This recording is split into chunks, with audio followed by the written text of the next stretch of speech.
Well, okay, on this episode of my YouTube channel, I'm gonna talk about one of my favorite sitcoms from the 80s. Oh yeah, when I was a little child, I would watch this show every week, but like any show, it starts off great, but as time goes on, it gets a little less funny, a little more routine. But the show I'm talking about didn't only get unfunny, it got, kind of embarrassingly unfunny. It was the kind of show you watch and you just feel embarrassed watching it, and you remember how great the show used to be. And the show I'm talking about, of course, is called Night Court. Well, if you ever saw that show, early seasons, genius. Later seasons,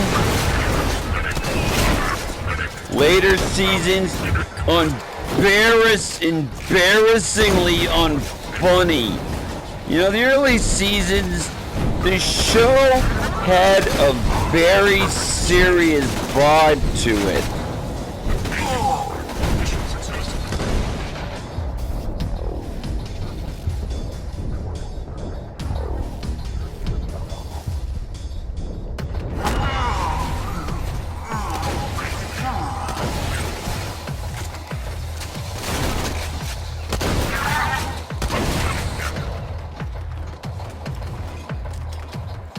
Yeah, like, the show got so embarrassingly unfunny. My God, the later seasons, you'd just be in front of the TV mortified. You'd just be watching going, oh God, the show used to be so great, but now I am embarrassed just watching.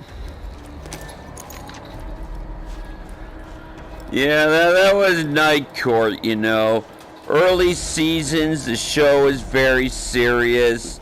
You had your characters. You had Harry T. Stone, the young judge who's a magician. But he's a judge with a heart. He's very wise, But in the later seasons, he gets into a war of pranks with another judge. And at one point, Dan Fielding is being chased down a hallway.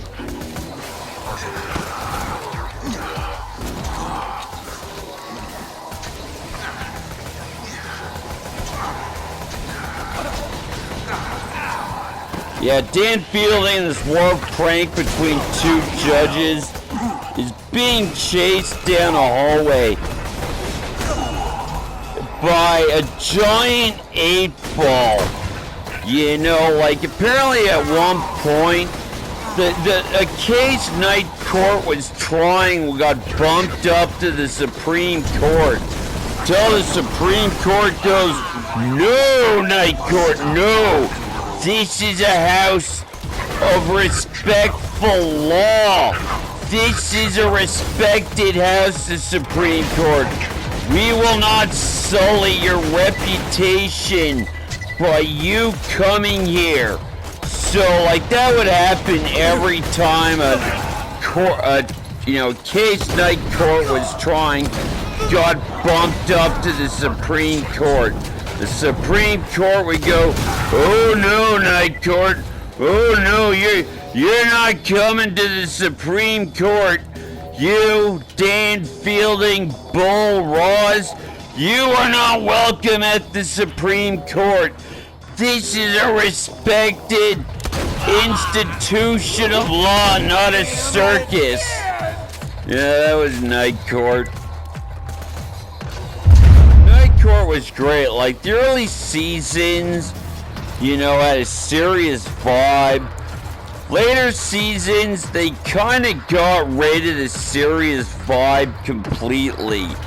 In one episode, You know, Dan Fielding is actually prosecuting Wile E. Coyote in night court, you know, and Christine Sullivan is defending Wile E. Coyote, and, like, considering the serious tone the early seasons had, you know, like, can you see that an episode of Dick Wolf's Law and Order, but, you know, Huckleberry Hound is, you know, Logan and Briscoe are, you know, investigating the murder of Huckleberry Hound.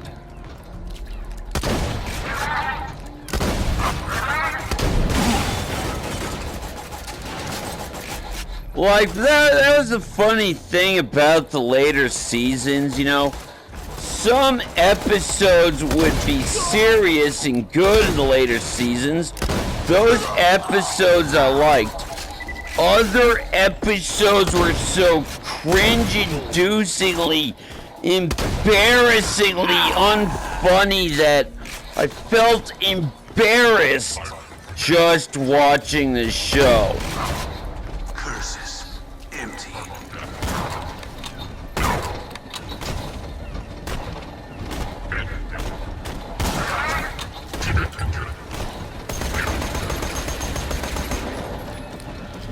Yeah, like, Night Court was great. Like, for a couple of episodes, Dan Fielding becomes Phantom of the Opera. That would be like on an episode of Law and Order where, you know... Yeah, an episode of Law and Order where Logan becomes Batman and, you know... That show is great, Night Court, but, you know, later seasons, you get a good, serious episode, then you would get an episode where it was so unfunny and embarrassing. You know, you just felt mortified watching the show. You know, like, Night Court was hilarious, you know. I loved this show as a kid. It was one of those shows as a kid I watched religiously, you know. Oh, let's see what missions we got.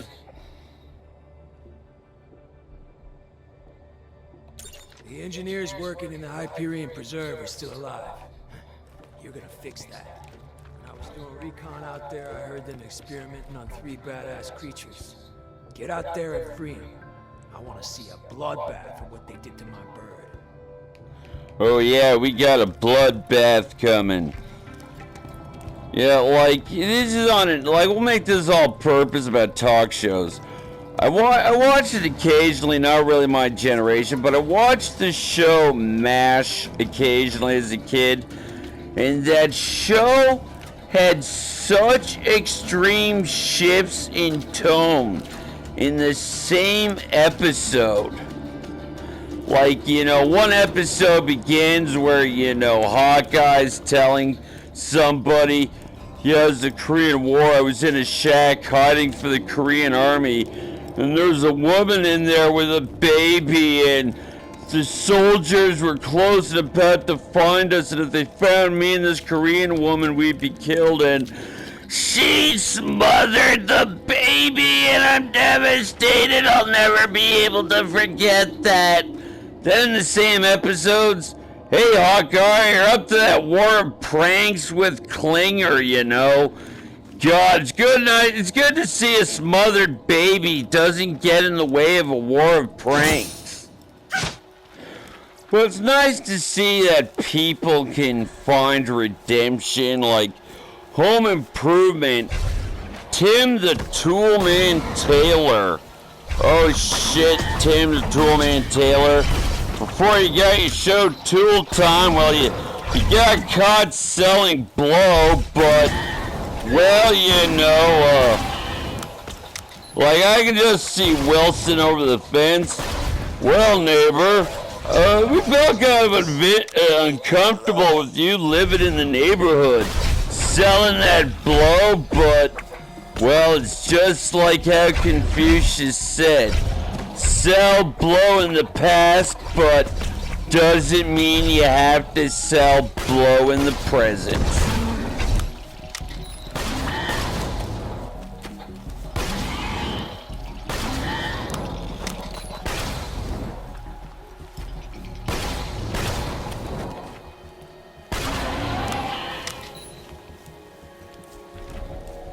God.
Well, the game's intense, but sitcoms are great, you know, I mean.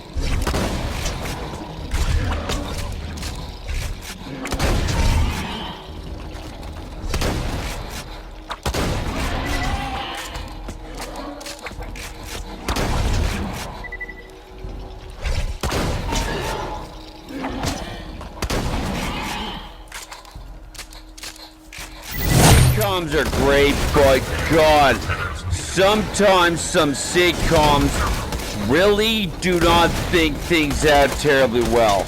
Like, I remember that episode of Different Strokes, and yes, that's how it is. Rich white people adopt young black kids and Gary Coleman from the inner city all the time. I'm sure that happens in New York almost every day, but you know, they have the episode of Different Strokes with Mr. Horton, the guy who runs a bike shop and who, well, touches kids and wants to touch Gary Coleman. You know, like, Mr. Horton, you are a creep. You are a scumbag.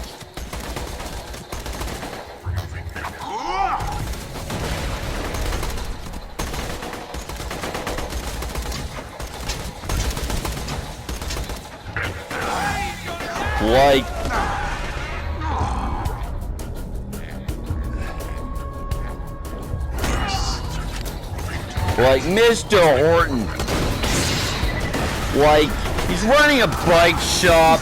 He likes to lure kids into the bag to play King Neptune in the shower. And of course, the next potential victims is Dudley and Gary Coleman. You know, he wants to play King Neptune in the shower.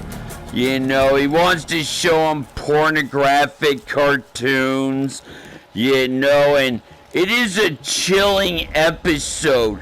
You feel scared. You feel scared for Dudley, you know, and Gary Coleman. But for the love of God, disable the audience canned laughter for that episode, okay? You do not want to hear laughing from the studio audience when you know Mr. Horton's trying to play, King Neptune with Dudley and Gary Coleman.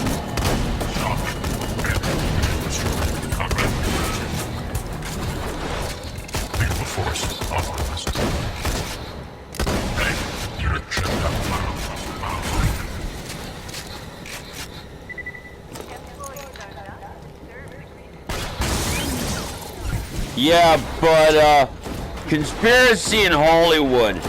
You know, they did the same thing to Webster as they did to Gary Coleman. You know, while making different strokes, you know, the producers of that show went, well, shit, you know, Gary Coleman might be cute now, but he's eventually gonna grow up, and that's gonna cost us box rating. You know, Nelson ratings, okay? So what we need to do is give Webster and Gary Coleman an injection of hormones that will keep them boys forever.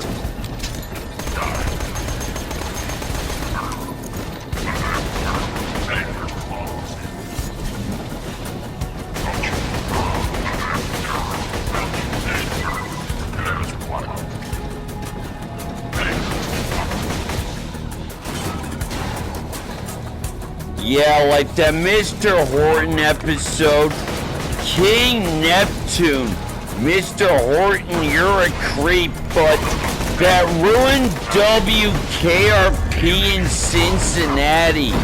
I can never watch Mr. Carlson anymore, the guy who ran the radio station, without thinking, God, does Mr. Carlson have Dudley and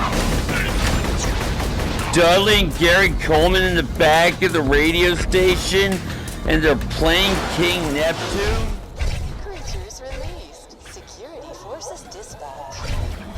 Well, that's a good episode. Oh, look at those little creatures. I released them. So, sitcoms are great. I love Night Court. I love WKRP in Cincinnati. Saw different strokes occasionally, but those shows were great.